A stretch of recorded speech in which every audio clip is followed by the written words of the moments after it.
오늘 하나님의 말씀은 이제 창세기 35장 19절에서 29절 말씀을 통해서 성도는 망하지 않습니다라는 제목으로 우리 셀레브 큐티 함께 은혜 나누기 원합니다. 오늘 본문을 읽고 나서 어떠한 생각이 들으셨습니까? 오늘 본문에서 야곱은 두 번의 장례를 치르고 또 한 번의 큰 사건을 치르게 됩니다. 라헬이 베냐민을 낳고 죽게 됩니다. 그리고 아버지 이삭을 만나고 그리고 이삭이 이제 죽음을 맞이하는데요. 라헬이 죽음을 당할 때 그 라헬이 베냐민을 이제 낳게 되는데요. 이 고통 중에 베냐민을 출산한 다음에 이제 라헬이 죽음을 맞이하게 됩니다. 이러한 장례를 치르고 얼마나 슬픔에 겨워 있을 때 르우벤이 이 아버지 첫 비라와 동침하게 된 사건이 일어나죠. 야곱이 참 얼마나 황당하고 또 당황했을까. 결코 야곱의 집에서 일어나서는 일이 일어난 것이죠. 게다가 아버지 이삭이 또 죽음을 맞이하게 됩니다. 오늘 본문을 묵상하면서 들었던 생각은 정말 이 야곱이 이 순탄한 길을 걷지 않았구나. 그리고 정말 우여곡절 하나의 산을 넘었더니 또 하나의 산이 나타나고 야곱은 정말 이 우여곡절의 인생을 살아왔구나라는 생각을 하게 되었습니다. 본문에 나타난 인물, 사건, 장소가 오늘 본문과 어떤 관계를 맺고 있을까라는 것입니다. 우리 먼저 보시면 라헬이 이제 죽기 전에 아들을 낳는데요. 베냐민이라는 아들입니다. 이 베냐민인데요.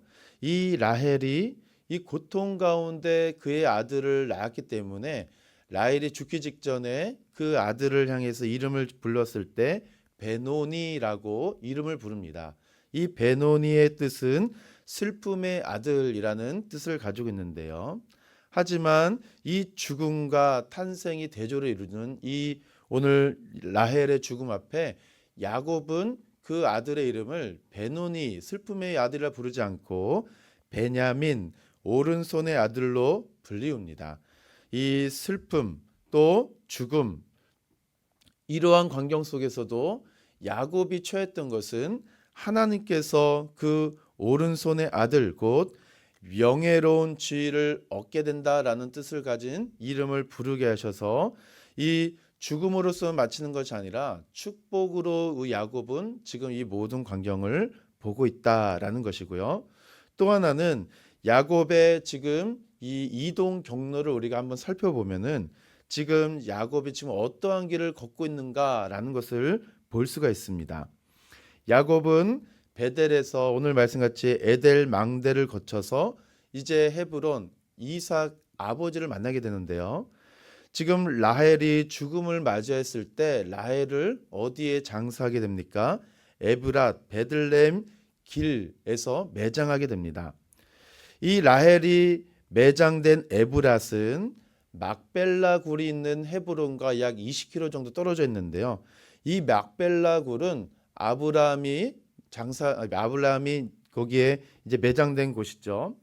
이 야곱이 마음만 먹으면은 20km는 하루길입니다. 그런데 야곱은 라헬 어찌 보면 그렇게 사랑하였던 여인 아니었습니까? 그렇게 사랑하였고 제일 많이 관심과 정을 주었던 라헬을 막벨라 굴에 장사하지 않고 베들레헴 길에 매장하게 되는데요. 그리고 나서 레아를 막벨라 굴에 장사하게 됩니다. 신기한 것은 이전까지 레아와 라헬을 바라볼 때 야곱의 입장에서는 라헬을 먼저 제일 챙기고 제일 많이 사랑해서 라헬과 레아라고 보통 순서가 이렇게 나타났는데 오늘 라헬이 죽은 이후부터는 라헬과 레아의 순서가 바뀌게 됩니다. 그래서 야곱은 레아와 라헬을 소개할 때 이제는 레아와 라헬이다라고 소개하고 있는데요. 그리고 나서도 이 레아와 오늘 우리가 읽은 야곱의 12아들을 소개할 때도 레아의 아들부터 소개하는 것을 볼 수가 있다라는 것입니다. 지금 야곱이 지금 계속 이러한 이 우여곡절의 환경과 상황 속에서 이제 지금 야곱이 취하고 있는 것은 이제 하나님께서 세우시는 그 기준의 길로 계속 걸어가고 있다라는 것입니다. 그리고 이제 이삭이 죽음을 맞이하게 되는데요. 이삭이 죽었다라는 표현, 오늘 우리가 읽은 35장 29절에 보시면은 이삭이 나이가 많고 늙어 기운이 다함에 죽어 자기 열조에게로 돌아가니라고 말씀하고 있습니다. 이 돌아가니라는 표현이 저희가 좀 눈여겨봐야 되는데요. 이 돌아가니라는 표현이 그냥 단순히 돌아간다라는 것이 아니라 소집되다, 모으다라는 표현을 가지고 있습니다. 그래서 이삭은 자기 조상에게로 돌아간다는 표현은 자기 조상들에게로 소집되었다라는 표현이 옳다라는 것입니다. 이것은 지금 이 히브리인들이 죽음에 대한 이 생각을 가진 표현인데요. 실제적으로 조상들이 안장되어 있는 가정 묘실, 지금 막벨라 굴에 안장이 되는데요. 가족 묘실로 들어간다는 의미고, 둘째는 이미 죽은 조상들 아브람이 죽은 그 막벨라 굴, 그리고 이 죽음 이후에 내세, 지금 이 죽음 이후에 죽음으로서 끝난 것이 아니라 죽은 자들의 세계로 소집된다.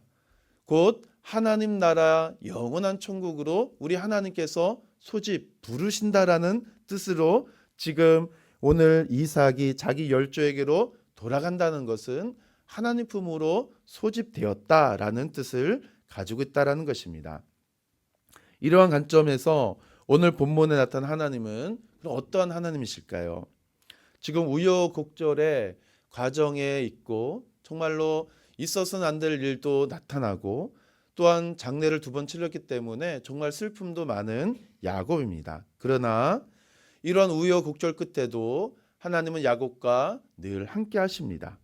야곱에게 베풀어 주셨던 모든 약속을 신실하게 지켜서 하나님께서는 그 야곱, 이 많은 인원수를 포함한 이 야곱의 가정을 가나안 땅으로 무사히 인도하게 하시고 그 아버지 이삭의 집으로 안전하게 인도하신 하나님을 볼 수가 있다는 것이죠.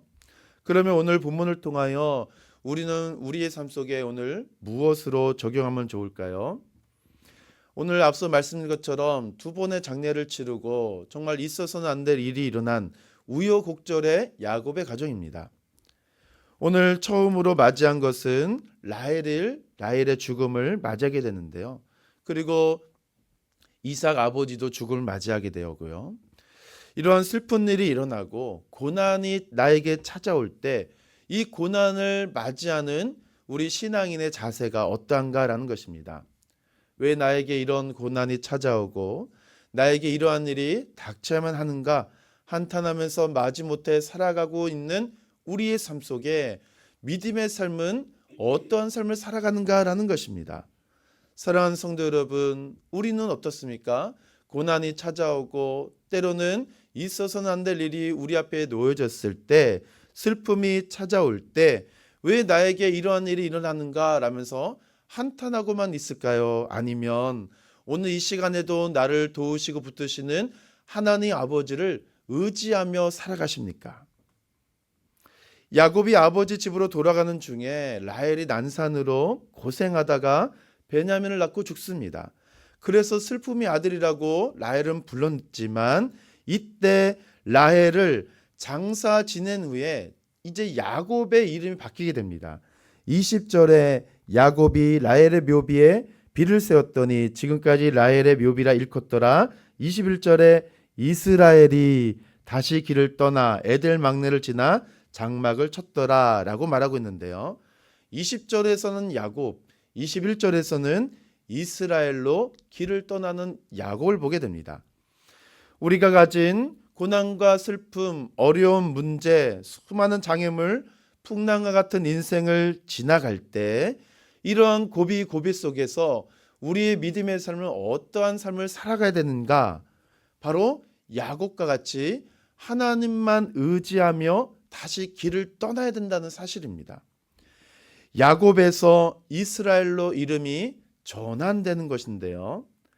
하나님께서는 저와 여러분을 부르실 때 오늘 야곱이 왜 하나님이 이스라엘을 부르실까요? 야복강가에서 믿음을 다하여 하나님 앞에 간절히 부르짖고 주님과 믿음의 씨름을 하면서 그 싸워 이겼던 그 승리의 이름 이스라엘 아니겠습니까? 우리의 모든 삶이 지금 어찌 돌아보면은 풍랑이 일어나서 다 망한 것 같고 문제와 어려움으로 나는 갇혀 있는 것 같아서 한탄스러운 인생으로 보이지만 하나님은 그렇지 않다라는 것입니다. 우리를 바라볼 때 하나님께서는 야곱으로 보지 아니하시고 이스라엘로 내가 너를 그토록 사랑하는 사람, 내가 너를 지키는 사람, 돌보는 사람, 너를 떠나지 아니한다라고 주님을 말씀하시는 그 이스라엘로 보이기 때문에 성도의 삶은 주님 안에서 절대로 망하지 않는다라는 것입니다. 이러한 은혜를 우린 날마다 확신해야 된다는 사실이죠. 예수를 믿지만 여전히 우리의 인생은 슬픔과 고난으로 가득 차 있습니다. 어찌 보면 예수를 믿으면 믿을수록 어려움은 더욱더 매몰차게 우리의 삶에 다가올 수도 있습니다. 그래서 야곱과 같이 우여곡절의 인생으로 전락할 수도 있습니다. 그럼에도 하나님은 택한 백성을 떠나지 아니하시고 당신의 백성을 놓지 않으신다라는 것입니다. 이것이 무엇일까요? 구원의 확신이죠. 슬픔의 인생이라고 이 세상 속에서 우리 스스로를 치부할 수 있지만 하나님은 당신의 오른손으로 우리를 붙드시고 놓지 않으신다라는 것이죠. 우리를 떠나지 아니하시고 함께 하시고 인도하신다는 그 확신입니다.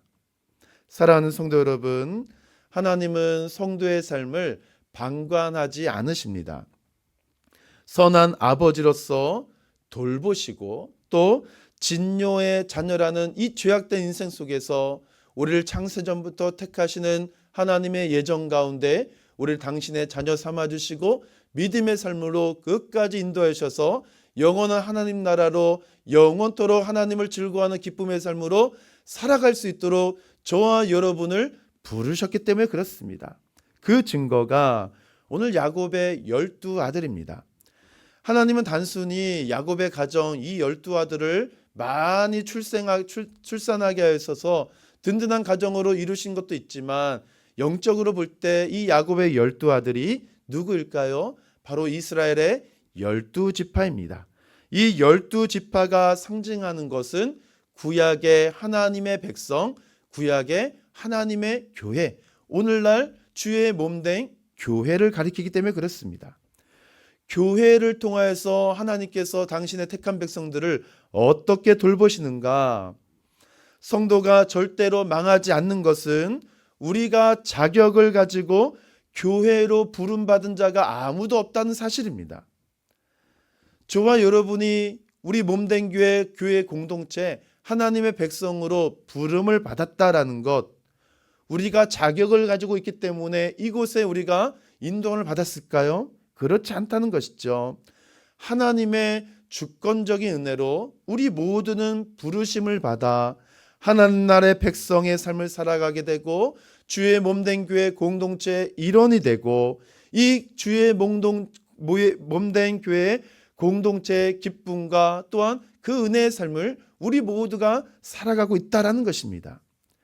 지금 내가 이곳에 있다는 것, 지금 내가 주의 몸된 교회 공동체의 일원이 된다는 것, 우리가 지금 하나님 나라의 백성이 되었다는 것, 나의 어떤 자격과 공로와 노력이 절대로 있지 않습니다. 오직 하나님의 주권적인 부르심 앞에 우리는 은총을 지금 받고 있을 뿐이다라는 것입니다. 그래서 성도는 절대로 망하지 않는 것이죠.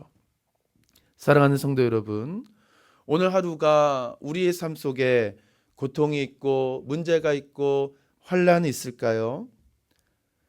우리의 오늘 하루하루가 고통스러운 이유가 무엇이겠습니까? 내일에 대한 소망이 없기 때문입니다. 그러나 우리는 이 세상과 구별된 인생을 살아가죠. 세상은 소망이 없어서 고통스럽다라고 이야기하고 여러 가지 환난과 문제와 어려움으로 나는 할 수 없다, 나는 망했다, 나는 소망 없다 스스로 그 인생을 차단하고자 할 때 우리는 다르다라는 것입니다. 야곱이 오늘 본문에서 맞이한 두 번의 장례식, 한 번의 사건, 정말로 우여곡절의 그의 인생 순탄하지 않습니다. 세상의 관점에서 보면은 망한 인생입니다. 그러나 우리는 부활 생명의 영원한 소망을 우리 하나님께서 자격 없는 우리들에게 거저 주신 은혜의 삶을 살아갑니다. 이 사실을 우리는 분명히 알 때 우리의 모든 인생을 둘러싸고 있는 풍랑, 환란, 어려움, 수많은 어려움이 있을지라도 이것을 넉넉히 이길 수 있는 은혜와 힘을 우리 하나님 아버지는 지금도 공급해 주시기 때문에 그렇습니다.